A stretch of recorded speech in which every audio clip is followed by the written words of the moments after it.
ত্রিপুরা রাজ্যে শান্তি শৃঙ্খলা বিঘ্নিত হচ্ছে কেন? বিজেপি সরকার তোমার জবাব চাই। ত্রিপুরা রাজ্যে শান্তি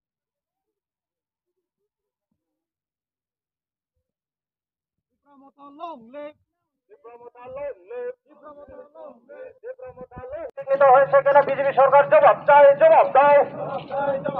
হালহালি বাজারে ক্রেতা বিক্রেতাদের উপর হামলাকারীদের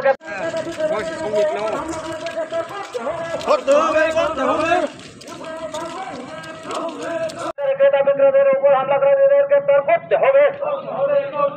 হালহালি বাজারে ক্রেতা বিক্রেতা জবাব চাই। হালহালি বাজারে ক্রেতা বিক্রেতাদের উপর হামলাকারীদের গ্রেপ্তার করতে হবে।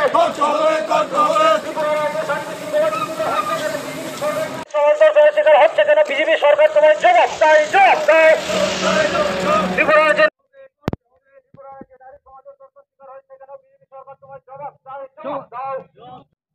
আচ্ছা, কিসের ভিত্তিতে আজকের এই আপনার র্যালিটা, প্রতিবাদ র্যালিটা?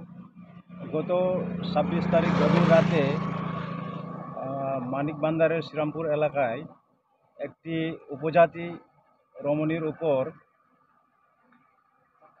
ধর্ষণ করার চেষ্টা করেছে এবং চেষ্টা করার পরে উনি সাফল্য হয়েছেন।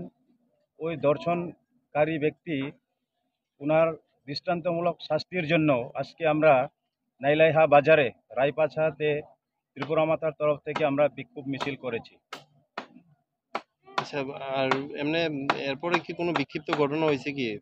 তারপরে রবিবারে হালহালি বাজারে কিছু আননোন মিসক্রিয়েন্ট পুরা বাজারে সাধারণ ক্রেতা বিক্রেতা এবং দোকানপাট লুট করেছে, যার জন্য ত্রিপুরাতে আইন শৃঙ্খলা বলতে কিছুই নেই এবং যারা বাজার পাট হামলা করেছে তাদেরকে অবিলম্বে গ্রেপ্তার করার জন্য আজকে এই বিক্ষোভ মিছিল আমরা করছি।